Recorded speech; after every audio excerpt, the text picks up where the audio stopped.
Setelah viral video yang memperlihatkan ratusan mayat di posisi Ukraina, kembali beredar video lain yang lagi-lagi menunjukkan kerugian baru Angkatan Bersenjata Ukraina.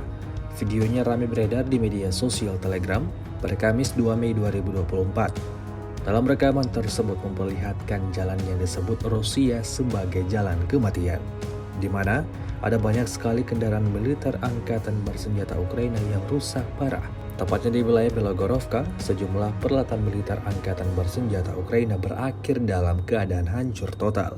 Kerangka tersebut diantaranya adalah kendaraan lapis baja Ukraina Varta, Kozak 2M1, Kozak 2, pengangkut personil lapis baja Puma Italia yang pertama dikonfirmasi kehilangan di zona distrik militer Barat Laut, truk Ural 4320, dan masih banyak lagi kendaraan lainnya. Belakangan diketahui, video ini pertama kali dirilis oleh pihak Ukraina, namun setelah itu dihapus tanpa alasan tertentu.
Download Tribun X sekarang, menghadirkan lokal menjadi Indonesia.